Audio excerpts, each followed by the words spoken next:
We're going to get into genocide committed by the U.S. government against the American people. Number one, with Alfred Adask, the organic law of the United States, the significance of national debt, why the Bible says you can't kill a man. Well, it's murder, not kill. World's first economist. The purpose of the Second Amendment, the foundation of individual sovereignty, and I've got some other news items to cover with Alfred Adask. He's a founder in one of the largest legal reform organizations, Citizens for Legal Reform.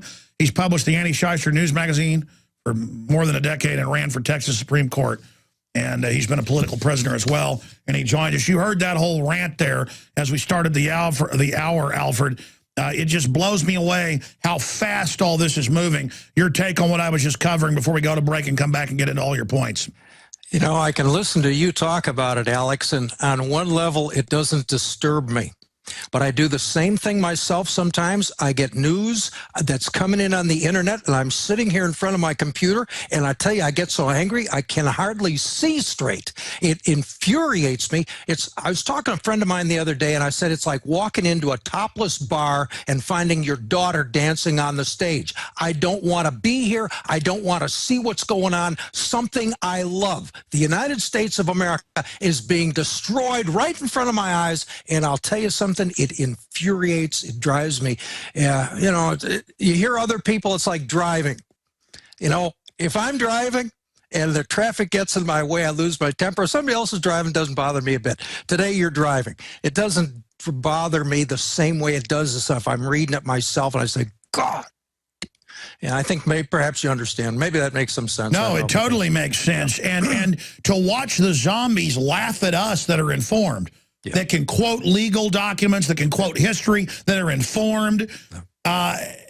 People think being ignorant is like a mantle of power. And instead, everything's going to Hades in a handbasket. Yeah, I understand.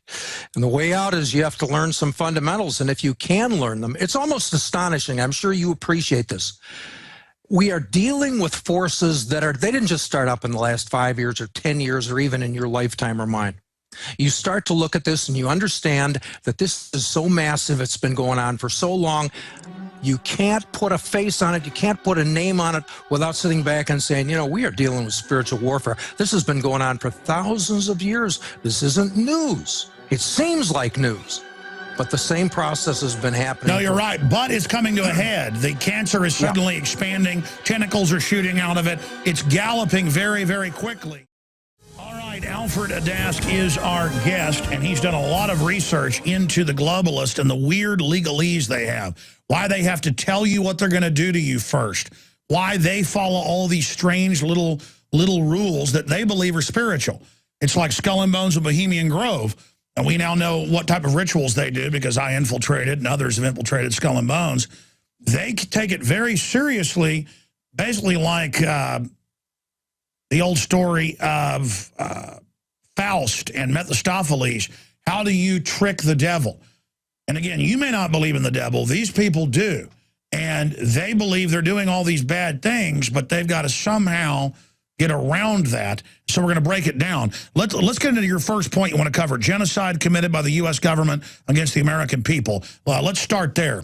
We've talked on the program before. I was sued for $25,000 a day. That's $9 million a year for manufacture and distribution of a controlled substance. I was fiduciary for a trust that leased a couple of tables, chairs, and some computers to a company that manufactured colloidal silver, and they brought me in as a defendant. This is Attorney General of Texas, and the key to it was whether or not colloidal silver was a drug, and they defined drugs in the Texas Health and Safety Code 431.002, subsection 14, and also the federal code at 21 USCA 321G1, and both of the definitions of drugs use the phrase man or other animals, and they use that phrase twice. They don't say man or animals, they say man or other animals, and that means they deem man to be an animal in the same sense if I said horses or other animals. Makes perfect sense. And this isn't some new humanist thing. They've been saying this for thousands of years. They see themselves as men. We're animals. Frank Herbert's letting people know he's aware of that, where they're going to kill the young Duke Atreides if he's an animal and has fear and can be controlled. But they don't kill him because he shows he's human.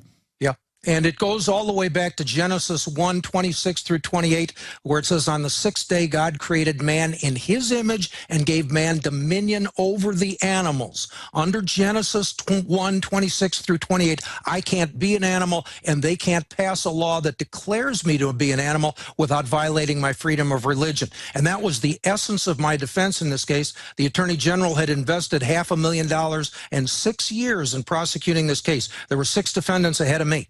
And 3 of them hired attorneys, paid $160,000, one of the best law firms in Texas, got nowhere. I put a religious freedom defense together, and they dropped the case.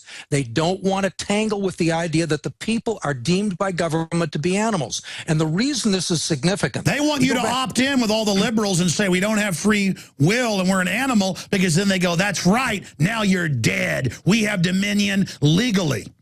And it goes to the Declaration of Independence and fundamental principles this country is based on. We hold these truths to be self-evident, that all men are endowed by are created equal and endowed by their Creator with certain unalienable rights. When they said that, they meant no animals. No animals are endowed with unalienable rights. The third sentence of the Declaration of Independence is that to secure these rights, governments are instituted among men. They're telling us the purpose of government, as envisioned by the Founding Fathers, was to secure to every man, woman, and even unborn child their God-given unalienable rights. These rights flow from God, but they don't flow to animals. They only flow to those of us who are made in God's image. And when they pass laws and they say, no, you're just another animal, you're just another animal. When they do that, they deprive us of the fundamental God-given unalienable rights that we find in our Declaration of Independence. This was the foundation for this country. It was unprecedented, and they are stripping us of that spiritual foundation on which this country was built.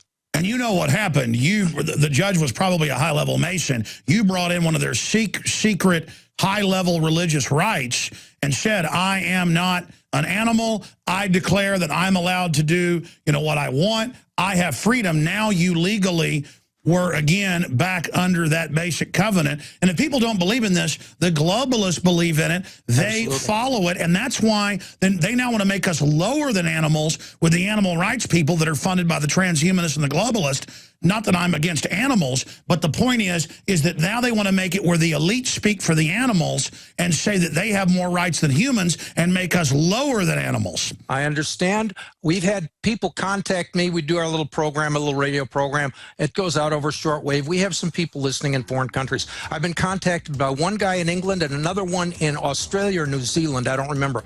One of them. And they checked the laws in their country, the definition of drugs. And they found out those laws for England and either Australia or New Zealand, probably both of them. No, it's all the same. Pardon me? It's all the same. Yeah. They also presume the people to be animals. This has to be a fundamental cornerstone for the New World Order. Going back to Alfred Adask. Alfred, a lot of breaking news while you're here today, but let's get into this now. You were talking about how worldwide, and I've looked it up, in the Codex Alimentarius and all this, it says humans and other animals. Now, this is not just a theorem. The Illuminati is obsessed with this. The illuminated ones, at degrees above 33rd degree, most Masons don't even know there's above a 33rd.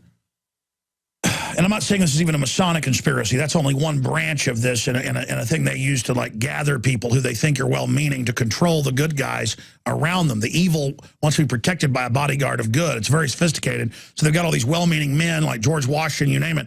He found out about it, wrote letters about it, so they killed him. Folks, just Google George Washington's letters on the Illuminati. It's incredible. That's the Library of Congress. You can read it, signed by him as he was battling them. But the point is that yeah, he said that the Illuminati was taking over the Masons. They took him over. It's kind of like when Winston Smith pops in the door and there's O'Brien to torture him. He says, O'Brien, they got you too? And he goes, yo, they got me a long time ago, but I'm ranting. The point is that it's all about how we are the animals or the profane. We are seen as cattle. And this even goes back into the Old Testament. Other tribes and groups that didn't follow what the Israelites were into were the Goyim.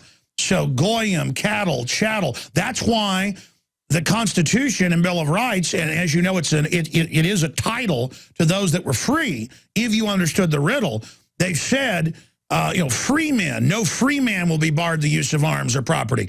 Well, they set the precedent, as you know, at the end of the Civil War, making us all slaves. They didn't just say blacks weren't human or two-thirds human. So what you've hit isn't just your theory. It is the essence of the truth of what we're facing. And so they're dumbing us down, poisoning us, trying to deny us good education so they can fool us into thinking we're animals and that we're bad and need to be exterminated because humans are trash. They do not want us to realize that we are not profane unless we drink from the fetid cup of the Illuminati. The truth is, to say you're illuminated, they've stolen all the terms. When you love Christ and God and want to do unto others and want to build people up, that's when you're illuminated by the Spirit of Christ. But they call it illuminated, but they're not illuminated. They're illuminated by the black sunshine, by the dirty black summer, by the devil under the black wings of death. I'm ranting here, but the whole point is, look at how they said blacks weren't human, so we're allowed to enslave them. This is as old as the hills. Yep, same thing with the Nazis declared the Jews to be Untermenschen before they marched them off into camps. Untermenschen means under man. It means subhuman. It means animals. As soon as you're declared to be an animal, then you can do anything. You can be treated like livestock. The farmer can butcher the cows and the pigs and the horses and the sheep. Why? Because they're animals. They're not made in God's image. Again, you can look at Genesis 9:6, and it tells you why you can't murder a man. And it expressly tells you because he's made in God's image. That's why you can't do it. If you will accept the status of an animal, then there's what's to prevent you from being murdered or killed. And that's why they have you swear an oath when you join the military and tell that you're an animal and you're garbage and crud so that you will accept it and sign the contract with the devil so they can kill you. Not just that. I see this as spiritual warfare, and it took me a long time. I didn't get to that until I was in my 50s before I even began to suspect it. I see it now with what seems to be clarity. The spiritual warfare is this. They're not worried about your life. They're not worried about your property or whatever gold you got or your land. That's irrelevant to them. They want your soul, and you're not going to hell unless you consent. They post it in the books. If you can read, it's there. We deem you to be animals. Did you consent to be an animal? They need your consent. Satan can't come up with a pitchfork, poke you in the butt, and make you go to hell. It doesn't work that way. You need to consent. And that's why they have, in my opinion, that they have to put this out in law where if you're smart enough and you're diligent, you can find it. No, it's a legal posting. That's why they tell you before they stage a terror attack on television. Yeah, they need your consent. You need to consent. Say, yeah, I'm an animal. Sure, I consent to that. Great. You're headed for hell. I think that's what's going on. And the Bible said before each culture fell, everyone began marking themselves and hurting themselves. I'm not saying somebody's bad if every person wants tattoos or whatever and piercings all over them. The point is, in every culture, from the Aztecs to the Israelites when they went bad, that's what begins. This is all the signs. Yeah, I understand. I've got an article here from Genocide Watch. You can find it at genocidewatch.org. It was submitted to the Department of State back in 1996, and they identify 8 stages of genocide. And the third stage is dehumanization. And the United Nations Convention on the Prevention and Punishment of the Crime of Genocide. And they go through, and genocide is a crime under international law, but need not include actual death. The only thing that's required is that if you commit acts that with the intent to destroy in whole or in part national, ethnic, racial, or religious groups, such as causing serious bodily injury or mental harm to members of the group, or C, deliberately inflicting on the group conditions of life calculated to bring about its physical destruction in whole or in part. That's what they're doing when they reduce you to animals. This is an act of genocide perpetrated against the American people. They are creating conditions where they define you and me and all of our children, everybody you ever loved and liked or admired, they're all being defined as animals. They are using that the same way the Nazis used it to march people off into And that's camps. why all the environmentalists teach the kids, you're scum, you're bad, you're hurting the earth, so you will actually hate yourself and not realize your incredible destiny. That's exactly right. Will you consent to be an animal? And they teach us to do that. It goes right to the theory of evolution. Theory of evolution versus creationism. Creationism, oh, that's silly. That's and of course, nonsense. it turns out Darwin was a super Luciferian occultist, had these visions while having a fever, was into the occult, believed that we were seeded by aliens. What's that term? Panspermia. I mean, this was a devil cult that came up with this to get us to consent to be their slaves, to get us to opt in, to think it's cool to say we don't have free will. It is the ultimate joke. They don't want you being spiritual, folks, because they are totally spiritual. They traffic in men's souls, as Revelation says. Yeah, I agree with that 100%. I don't know. This is spiritual warfare, and that's a very difficult concept to understand. Again, I didn't even begin to suspect until I was in my 50s. You find this late in life. I wish I'd have known when I was 25 or 30 years old. It would have made an enormous difference in my life. But I appreciate that if people hear this, they say, oh, spiritual warfare, the guy's crazy. Well, maybe, but I don't think so. You look at this long enough, you begin to see, and you say, oh, my God. And it's when you do see it's spiritual warfare, it's encouraging, it's empowering. You begin to realize, my God, the Bible is real. God is real. These people really, they believe in God more than most Christians. The spiritual warfare is evidence that there's another life after this one. It's not frightening. It removes you from fear when you begin to see, oh, yeah, I'm fighting these guys, but they're going nowhere next life. And they're angry. They are so angry. Next time, they're screwed. Well, I mean, they take on the spirit of the God of this world. They hate life. They hate humanity. Well, the devil hates God's creation. And that's why these people burn with hate at our healthy families. They burn with hate at everything. That's why they poison our food and our water. They love hurting God's creation. And we are God's greatest creation. Now, continuing here, breaking this down, I want to get into the other points. We've covered this with you. You know, every time you've been on, probably 10 times, the point you just made, but that was very eloquently said. Let's move quickly now to the organic law of the United States, significance of the national debt, why the Bible says you can't kill a man. You already mentioned that. World's first economist, that's a great breakdown you engage in. And if you really know what you're reading there, yeah, it makes perfect sense. You know, the 7 good years, the 7 bad. The purpose of the Second Amendment, the foundation for liberty and sovereignty. Hit it. Well, sovereignty is the big deal. Sovereignty is the key, and we hear, if you follow, I'm sure you've seen this, where the FBI and people in government are concerned about the sovereignty movement. Oh my gosh, the sovereigns are coming to get us. This country was based on the idea that every man was a sovereign. This is expressed by the Supreme Court in the case of Chisholm versus Georgia, year of our Lord 1793. That's only 15, 18 years after the Declaration of Independence. Yeah, about 18 years. If you're not sovereign, then the king or the bureaucrat is God. That's what it comes down to. The question about sovereignty is who's the boss.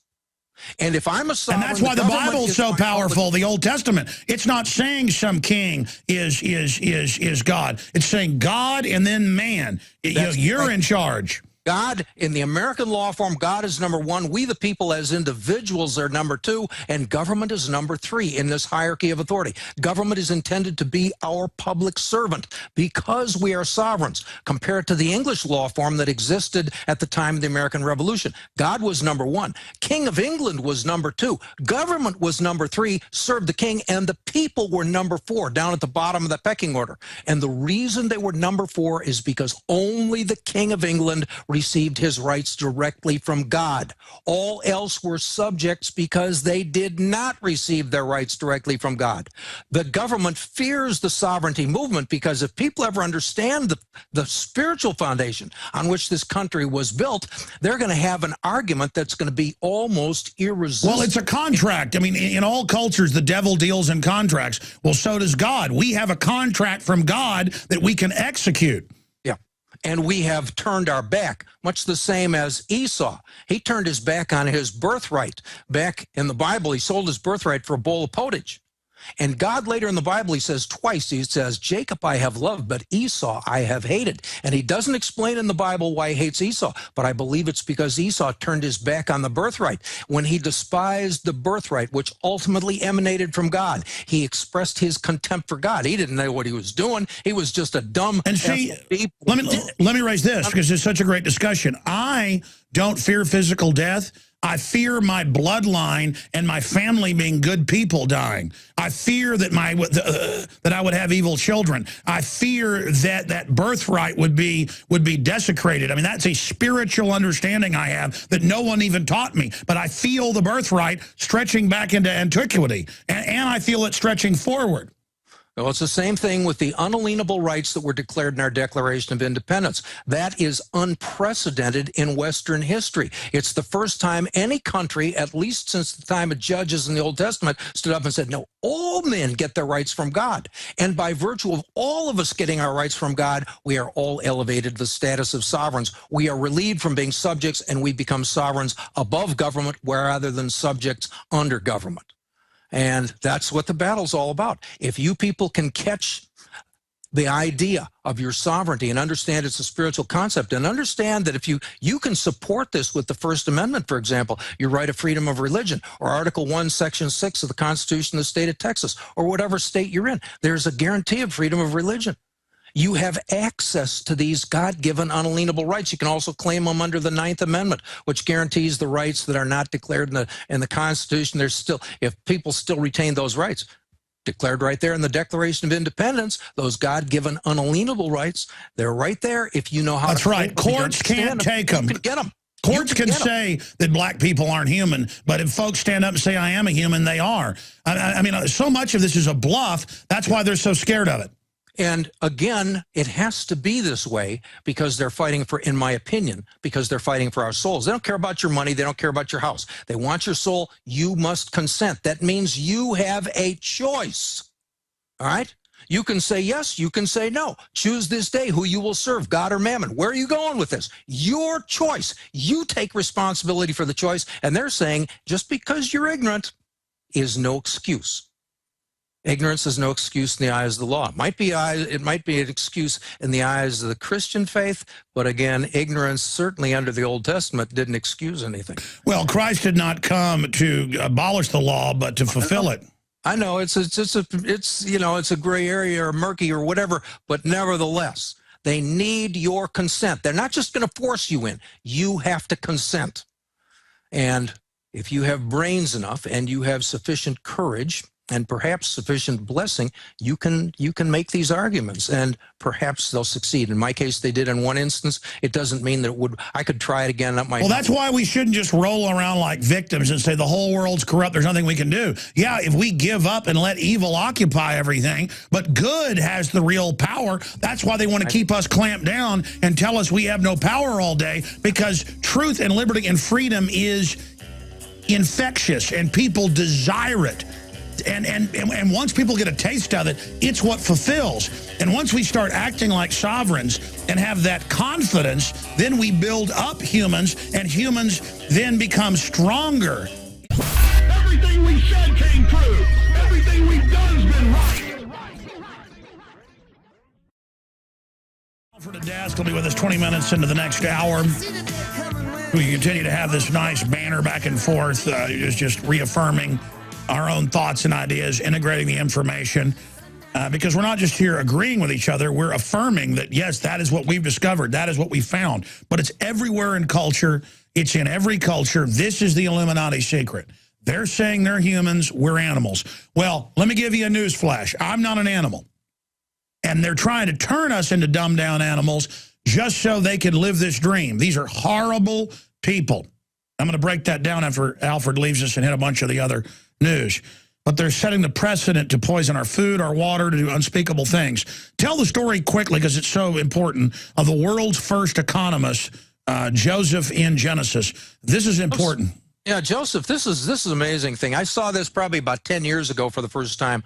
I'm reading Genesis, and I read chapter 47, and you folks can go look. Chapter 47 in Genesis, and it describes the story of Joseph. He heard the Pharaoh had a couple of dreams. No one could interpret them. Joseph interpreted the Pharaoh's dreams. The Pharaoh had 7 great years followed by 7 bad years. He understood that's what the dreams meant, and the Pharaoh was so impressed he appointed Joseph to be his number 2 guy in Egypt.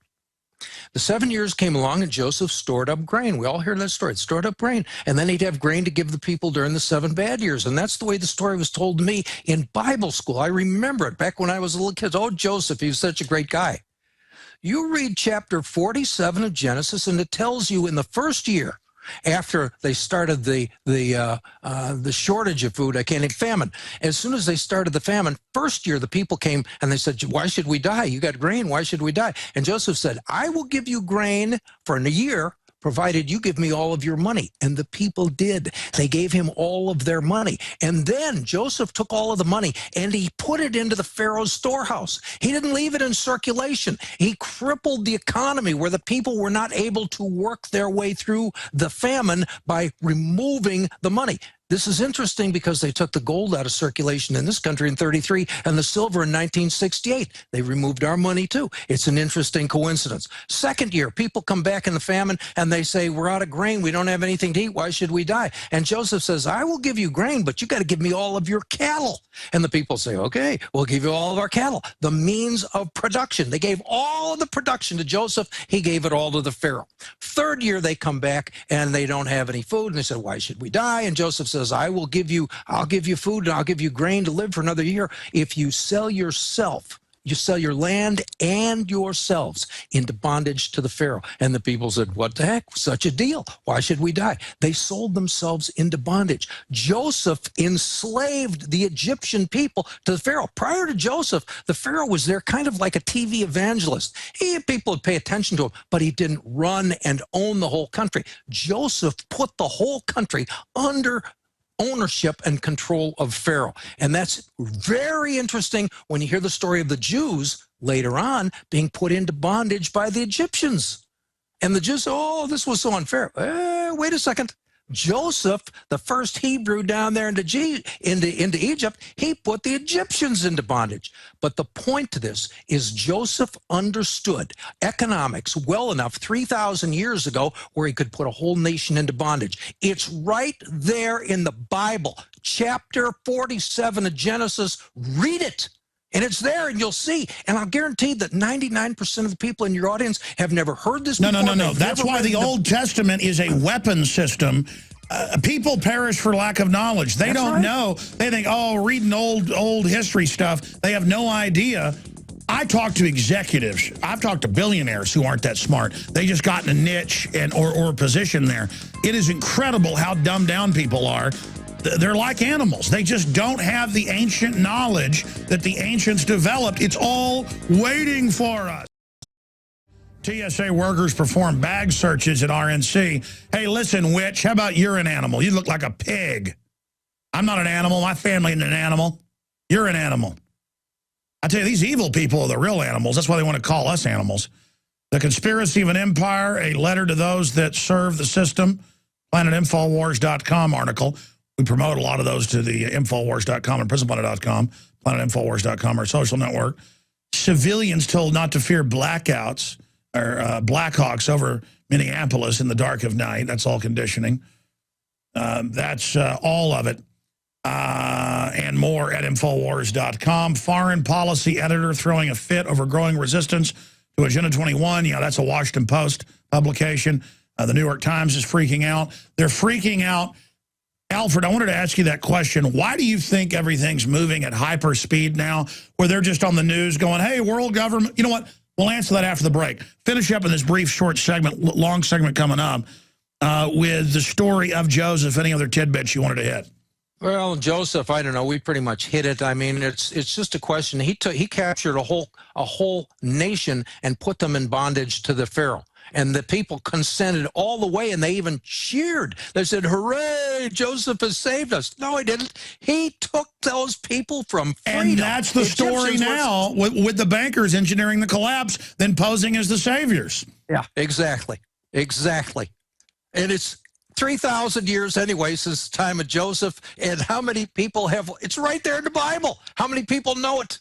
It's right there. It's almost everything you need to know about economics. You know, you can get to good economists and they understand all sorts of interesting things about the velocity of money and M1, M2, M3. But maybe all the average person needs to know about economics is right there in chapter 47. If you can read, if you can see, and you say, wow, what does this mean? Well, you know, you can see this is happening now. We're doing it again. It's astonishing. You know, I see the general public. They're either really waking up or they're like in this giggling, gibbering, delusional, childlike state. Have you noticed that? Yeah, I get what people are afraid. You know, one thing I've seen over the years is you can bring a new idea to someone, and that person understands the idea on an intuitive level before he understands it consciously, and he'll understand that if I accept that idea, it's going to put me in a position where one of these days I'm going to be forced to choose between what I know to be right based on this new idea and just getting along in life. And I don't know that I have the courage to make that choice. I would prefer to look in the mirror every day and think of myself as a good man because I haven't made any difficult choices or refused to make those choices. I don't know if I make that very clear, but people can understand. Beautifully said. They will reject them if they understand this thing's going to cause, it's going to make me have to make a very big choice one of these days, and I don't want to make that choice. I don't want to be put in that position. So they avoid. But as soon as I started living like that, I was suddenly so fulfilled, it's like hard to even handle. I mean, these people are so empty that live in cowardice, and they think hype and trendiness will empower them, so they get deeper and deeper into trendiness, but they fill out surveys and say they're the most unhappy people in the world. Right. Just trendiness, that conformity, it's just a place to hide. It's a place to appear that you're getting along fine. But I'll tell you something I'm sure you understand. You know, this is a lifestyle that is dangerous. You become a dissident. You become a thorn in the side. But you have meaning in your life. And I know I have meaning in my life. And I look at other people and I understand. I'm not making much money. I'm not a wealthy man, but I'm living better than most people in this world will ever know. I have meaning.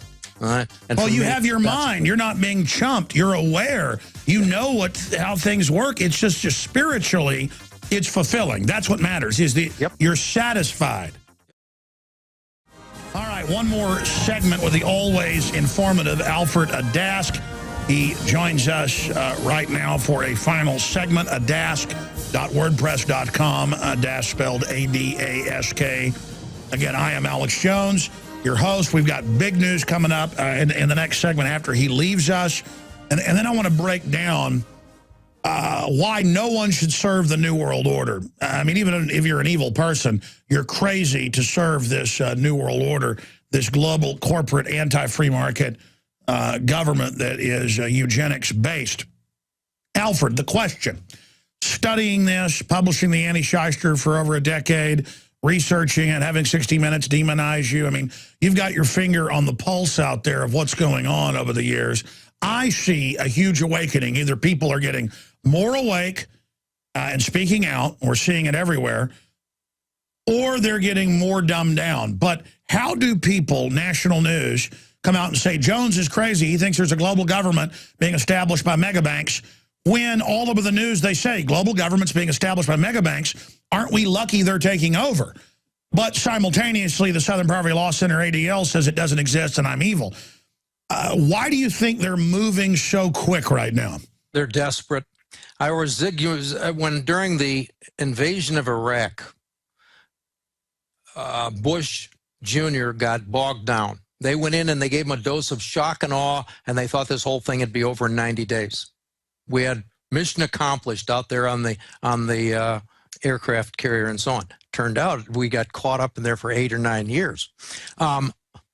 Zygmunt Brzezinski, early on, I saw him, I believe was on the Charlie Rose program, and he was criticizing George Bush, and he said, the New World Order has been, or global government, I don't remember which one he said, but the New World Order is what he meant for sure, has been set back 20 years. And he was angry, he was pissed, all right? That tells us that their plan was not to really impose themselves upon us for another 20 years. They had another 20 years going on, which would be 10 years from now, 20 years from the beginning of the Iraq War. And he said it's been set back 20 years. They're not doing that anymore. I think in large measure because of the internet, programs like your own, people are awakening. Not everybody, but a percentage. You don't need them all. But if you can get a big enough, you hit critical mass, and all of a sudden the world just might go the other way. So I see the New World Order as acting openly and aggressively as an act of desperation. The truth of the matter is, if they are really in control, they will shear the sheep, and the sheep won't even notice that their fur has been taken. It's when they have to become overt. I mean, TSA is not evidence that the system's growing more powerful. From my perspective, it's evidence that they're growing more And they're desperate. crazy. It's unifying everyone. It's one of the issues that's unifying people across the spectrum. I know it's self-destructive on their part. It really is almost absurd. But it's evidence they're desperate. They're grasping for straws. What are they going to do other than kick people around? They've got nothing left. And I don't. They're getting hundreds and hundreds of giant black armored wheeled vehicles that look like something out of a science fiction movie. They're telling us the drones are coming to get us. They really think that we're intimidated like they are. Now that may work on some of the cowards, but a lot of people who wouldn't even speak out are actually getting mad because they see the systems trying to intimidate them. Yep, that's exactly right. Plus, they don't have enough corn cobs to deal with us. The truth of the matter is the mighty American military could barely handle Iraq, which is about the size and population of Texas. What are they going to do with not just one state like Texas? What are they going to do if they have to contend with 50? They can bluff us into submission, but they don't have the power to push us into submission. If they bluff us, we consent. And that's what they're looking for. Oh, they're going to huff and puff and blow our house down if we don't do what they say. Yeah, well, maybe yes and maybe no. It depends on how many people stand up on their hind legs and say, no, we're not going along with this. Plus, we've got tens of millions of armed Americans in this country. This is not, I don't care if you are, right now the police make up 0.3% of the population. They're outnumbered 300 to 1. The military is about the same thing, 0.3%. Even if you put them both together, they are outnumbered somewhere in the neighborhood of 100. Oh, I know. People all the time say you can't fight the military if it goes to blows.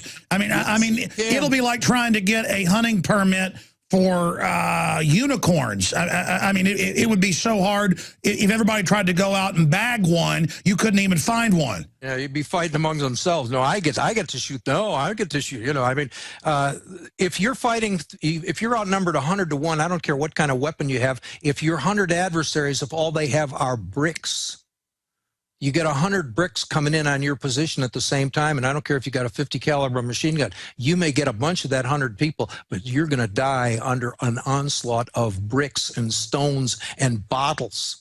All right? You can't deal with. Well, number one, they want to get the military and police fighting with the American people. They're now saying the enemy isn't Al-Qaeda. It's the sovereign citizens. It's the returning veterans.